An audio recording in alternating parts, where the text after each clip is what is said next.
All right, 6.2, here we go. Areas between curves. So we've already talked about areas, right? Areas can be found using integrals. But is every integral equal to an area? No. When is an integral automatically equal to an area of a region? Good. When the region is entirely non-negative or all positive, and we're integrating from left to right. Yeah? And we're integrating from left to right. But we know how to manually make regions that are negative positive. So we can still use the integral to help us find areas. So there's really two things in this section that are going to help remind us how to make regions positive. Okay? Positive things are found when you have big minus small, right? Big minus small. So with that in mind, big minus small could be on the axis. It could be on the y-axis. You can have a number that's on top minus a number that's on bottom. Yeah? So top minus bottom. Top minus bottom. Bottom minus top is going to give you a negative number. For instance, if you have y equals 3 and y equals 7, 7 minus 3 is what type of 4? Positive. But 3 minus 7, bottom minus top, is what type of 4? Negative. No good. Okay? Now, that's how we've typically been doing things. We've been dealing with vertical Riemann sums, right? Our rectangles have been vertically tall. But in this section, you're going to get into, sometimes we're going to have to take Riemann sums that are horizontal instead of vertical. In that case, to get a positive number, it's not top minus bottom, but rather right minus left. Because on the horizontal axis, bigger numbers are found to the right. So top minus bottom or right minus left. Top minus bottom or right minus left. You think you can remember that? Okay. With that in mind, let's go for it. Here is what a region might look like that we're trying to find the area of. Let's say we have a function. Hey, thank you. That's f of x. Let's let that one be the top one here. F of x. And then we have this other function that's called g of x. And we're interested now in finding the area of the region between the two curves, between these vertical lines A and B. So we want to find this region right here. Well, if we were going to be doing that with Riemann sums, we would probably do a vertical slice. And so what it comes down to is if we can write the equation, the variable equation, for the height of any one of those Riemann rectangles, or representative Riemann rectangles, then how do we find the area of a rectangle? It's height times what? The width, right? And the width could be delta x. So just like before, it comes down to height, which is a y value, times the width, which is an x value. But notice that the height of that function varies from left to right. It's kind of small on the left, then it gets bigger, and then it gets down to really small as we go to the right. So how are we going to find the equation of h of x? Well, I want it to be a positive number, so it's going to be the function on top minus the function on the bottom. So on the interval from a to b, which function did I define to be the one on top? F of x minus the function on the bottom is g of x. Good. And so all I have to do then to get the area of this region in general is to integrate from a to b your height times the width. And that's going to be kind of the guiding principle for this whole section. The integral from left to right, from a to b, of the height of your representative rectangle. Let me write that out. Representative rectangle. Representative rectangle. Because we're using Riemann sums still, which are rectangles. And so the representative one would just be any one of them. And if we can write the equation as a function of x, then that's the height times dx is the width, and that gives us the area. All right? Pretty cool. All right, so that's what that ends up being. Let's try out example 1, no calculator. Find the area of the region bounded by. All right, so the first thing you notice is it does say area. So who's in charge of making things positive? We are. Right. And they're going to give you enough curves or lines to define a true closed region here. Bounded by e to the x, and by the vertical lines 0 and 1. It says to verify on your calculator. All right, so step 1 is to identify the region. If you identify the wrong region, you're going to be finding the wrong area. So e to the x, that's a parent function. So without a calculator, it should be something you recognize. And notice it has a distinctive name. It's f of x, not just y. G of x is x. Now, where does x, if you draw it like that, is that how it's actually going to look? No, I didn't draw my e to the x quite right. E to the x gets really big really fast. So it actually pulls away from this line that has a little slope of 1. So they actually don't intersect. The line comes out of the origin with the slope of 1. E starts off at the point 0, 1 and gets really big really fast. All right, so the vertical line 0 and 1. So 0 is known as the y-axis. And where is 1 going to be? Well, you could draw it to the right as close to 0 or as far away from 0 as you want. Without loss of generality, I'm going to draw x equals 1 a little bit further to the right. Yes? You could. What's y equals 1?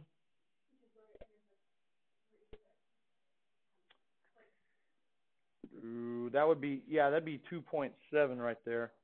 Yeah, it doesn't really matter. As long as you realize whether you move this thing, look, if you move it closer in or further out, it's not going to really change which function's on top or which function's on the bottom. So yeah, where you put it is just kind of a matter of interpretation. I'm just going to put it right about there. But now what that means is the region we're looking for is that right there. We want that region that is bounded by those two curves. So it has to touch each of the curves to be the region. So if you, again, identify the wrong region, you're going to get the wrong answer. All right, so what we're going to do then, and this is the consideration we're going to give from here on out. You want to decide now how you want to slice your region. Because when we take representative rectangles, we're actually slicing it vertically from left to right. So, bless you. If you, bless you, slice it vertically from left to right, the thickness of each of these little rectangles is going to be dx. So the thing that you want to consider, first of all, is as you slice it with these vertical rectangles from left to right, is the top curve and the bottom curve going to be the same all the way through? The top curve, yes, is always going to be e to the x, and the bottom curve is always x. So what that means is, when you write your variable equation for the height of any one of those, call it h of x, it's going to be just a single equation. Because the top curve stays the same, and the bottom curve stays the same all the way from 0 to 1. Now, you don't have to write it out as the integral of h of x. You can go straight to the following. The area of that region, then, is going to be the integral from left to right, which is from where to where? 0 to 1 of h of x, which is top minus bottom. So which curve is on top? E to the x minus the curve on bottom is x, and then the width is dx. So that right there should give you the actual value that you're looking for. So now that we have it set up, let's just evaluate it. The antiderivative of e to the x is e to the x, and the antiderivative of x is 1/2 x squared. We don't need the plus c. We just evaluate it from 0 to 1. And now when I plug on the top, I get e minus 1/2 minus e to the 0, which is 1 minus 0. So we end up with e minus 3/2. Is that going to be a positive or a negative number? Should be positive. If it were negative, guess what happened? We messed up somehow. It should be a positive number. We're finding areas. So if e is about 2.7, what's 2.7 minus 1.5? 1.2-ish? Yeah. Okay, so what we're doing is we're trying to set up an area between two curves as a single integral. What's nice about this one, though, is we can actually use the properties of integrals to show it why it works. If I gave each of these their own integral, minus the integral from 0 to 1 of x dx, let's think about what this geometrically means. The integral from 0 to 1 of e to the x, that would be all of this right here, all the way down to the x-axis, yes? Which is too much, isn't it? So what I need to do then is subtract out this area right here, which ends up being a triangle, but it's also the area under the curve of x over the same interval from 0 to 1. So to subtract it out means minus the integral from 0 to 1 of x, which is exactly what that tells us right there. The thing is we're not going to think of it as a two-step process. get the whole thing and then subtract out the part you got too much of. We're going to set it up as a single integral that gives us a new function, h of x. And if we can just integrate the height function across from left to right, that's going to give me area. All right, so let's see what it looks like on the calculator. The calculator should give us 1.2-ish. This right here on a free response is going to be worth 2 of the 3 checks. It's your integral setup. You're going to get 1 for your integrand, e to the x minus x, and you're going to get 1 for your intervals of integration. And so the final answer, it turns out, is rather trivial in comparison to the setup, which is real easy, right? Top minus bottom. All right, so once again you have the setup, if it is a calculator problem, let's talk about that. You certainly can set it up that way, but sometimes the functions have a lot of terms. So because these have specific names, for your integral setup, you could actually just call it f of x minus g of x. If you just put f of x minus g of x dx, that would give you a check for your setup, a check for your intervals, and now regardless of how many terms f and g had, this would be correct. Sometimes g of x has more than one term, and you think someone has ever forgotten to distribute the negative? Yeah, it's a very easy thing to do. So again, we're kind of getting to the point where now what is going to be a calculator question and what is not going to be a calculator question. If it's a non-calculator question, you could set it up in terms of f and g. But from the home screen then, you type in math 9. We're going from 0 to 1. And now we have to type it in or recall it from y1. Maybe we have them typed in y1 and y2. Certainly could recall it then. Minus x with respect to x. And we should get 1.2-ish. Yep, there it is, 1.218. All right, so not a difficult thing to do at all, right? Top minus bottom. If you can do that, you can handle this section. All right, part 2, example 2, no calculator again. Find the area of the region enclosed. Ooh, there's a different word. Instead of bounded by, it says enclosed. By the graph of x squared and 2x minus x squared. So again, if it's a non-calculator question, you're going to be expected to identify the region by either transformations of parent functions or some other kind of analytic method. All right, so my first function is x squared. I know what that looks like. So I'll draw that the best I can. Well, that's not the best I can, but it'll serve its purpose. Now notice that these two functions are generically both called y. It's really nice to give them distinctive names, especially on a calculator portion. So what you could do is you could come up here and actually set one of them equal to f and one of them equal to g or h or whatever you want to use. And now that you've given them distinctive names, you can refer to them by the names. But if this were a calculator question, you'd probably be putting them into y1 and y2. So here's another option. If you want to just add subscripts, y1 and y sub 2. That is also a way to give them distinctive names. That one fits a little bit more likely with what you would do on the calculator. Just make sure if you're calling that one y sub 1, you put it in y1, and same thing with y sub 2. So I'll leave them as y sub 1 and y sub 2. Now I know that this one is a parabola that opens what? Down, but where is it compared to this one? Well, one of the things you could do is set it equal to 0, because that allows you to find what? The roots, yeah. So if you then factor out an x, you get 2 minus x. You have roots at x equals 0 and x equals 2. All right, so let's draw that one in purple. There is 0. I'm going to draw 2 right there. Now somewhere in between there is the vertex, which should be at 1. So it's going to come up like that, and then it's going to turn around and come down, something like that. So in this case, they only gave you 2 equations. They should define their own region. Y'all see the little region that's bounded by the 2 curves? It's just this little sliver right there. All right, so how do you want to slice it? Do you want to slice it vertically from left to right? Let's see if that would work. If I slice it vertically, just draw one little line in there. That could be your representative rectangle. Okay, you can make it as thick or as thin as you'd like. Remember, ultimately, they're infinitely thin, and we're getting infinitely many of them in there. So that's what one of those little Riemann rectangles would look like if we sliced it vertically. So as we do that from left to right, and we slice it up into a bunch of little pieces and add them together, the top curve is always the purple curve, right, from left to right, and the bottom curve is always the green curve. So the good news is then, as we slice it from left to right, we can write the height of that rectangle as a single equation, h of x. And again, it's going to be top minus bottom. Question now is, where would we integrate from? From x equals left to right, which would be from x equals 0, it looks like, to what? Is it 1? Yeah, we're not sure. It could be 1, which would be right at the vertex of the purple one, but we're not sure. So sometimes you have to find points of intersection. And we do that by doing what with our two equations? Setting them equal to each other. So in the spirit of labeling what we're doing, I usually do POI, which stands for point of intersection.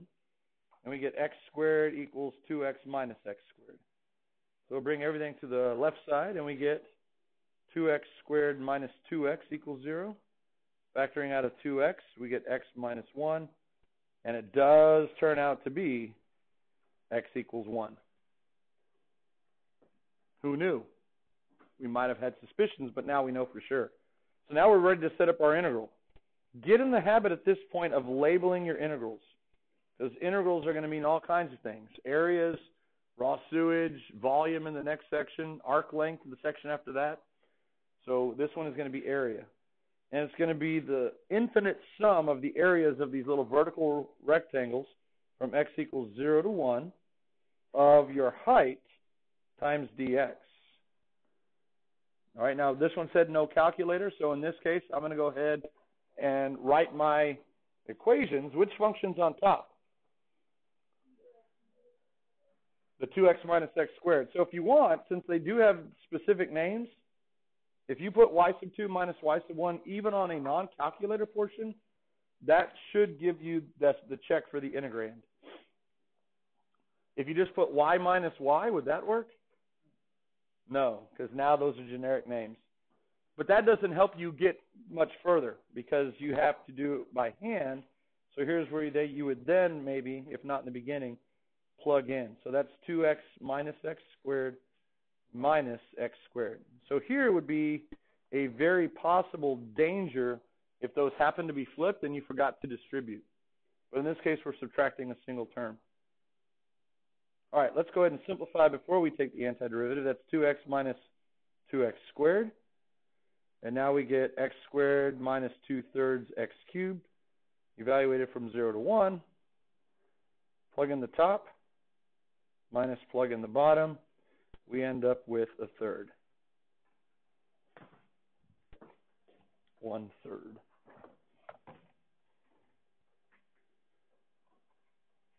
All right, let's see how that would look like on the calculator.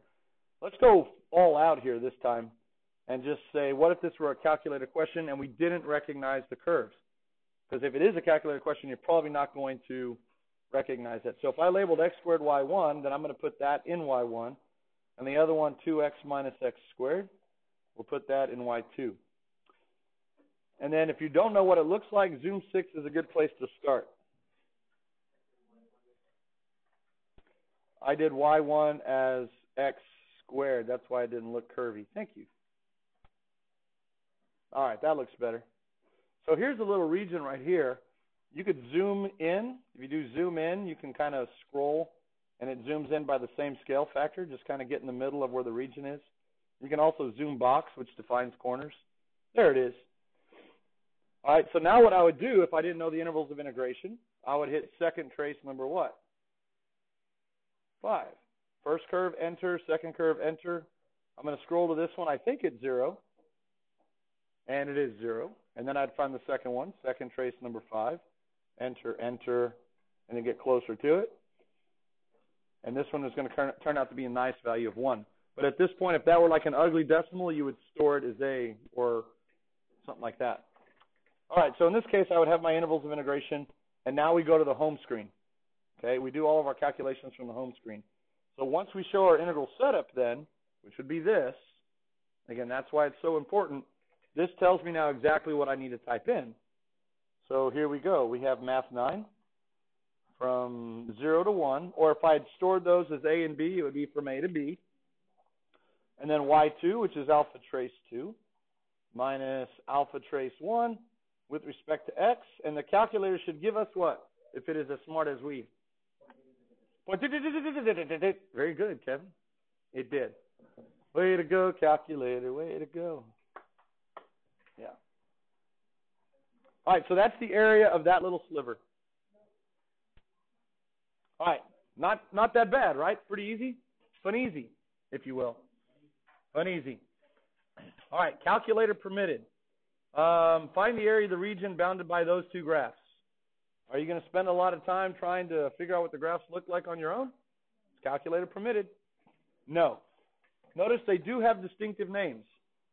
So let's go ahead and put them in Y1 and Y2. F comes before G in the alphabet song. So I'm going to put F in first in Y1. Alpha Y equals X over square root of X squared plus 1.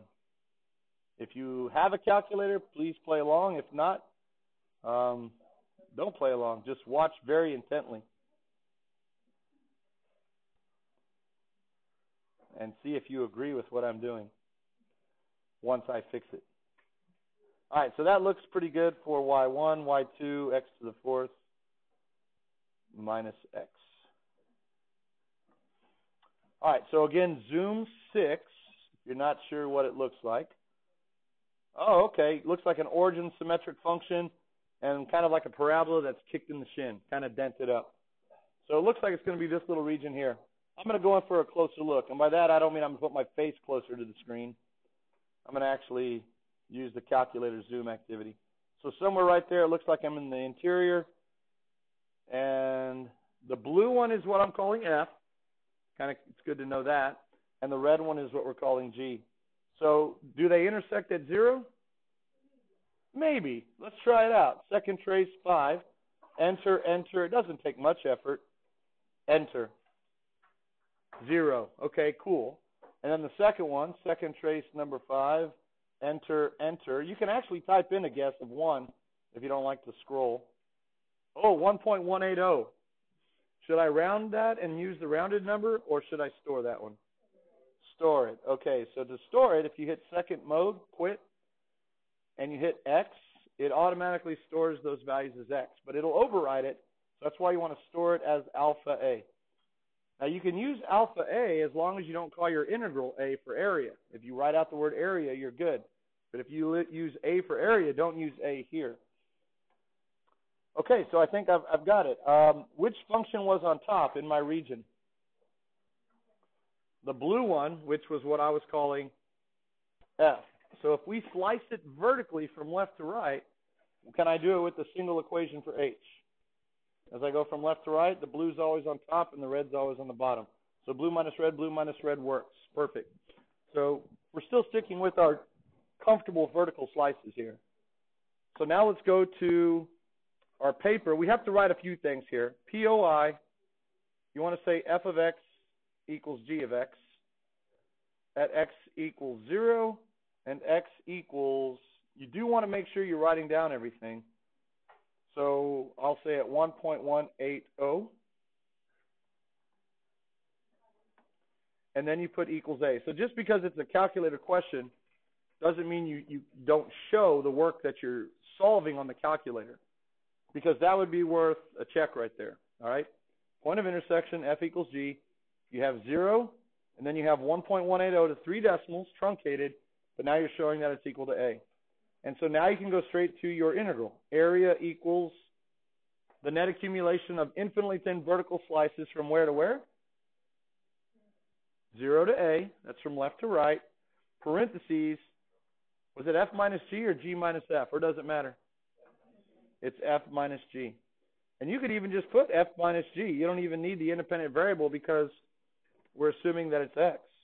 That right there is going to get a check for the integrand and a check for your intervals of integration, which is essentially your point of intersection. And now you just go right to your calculator from the home screen. Math 9, from 0 to alpha a, f minus g, so that's going to be, oops,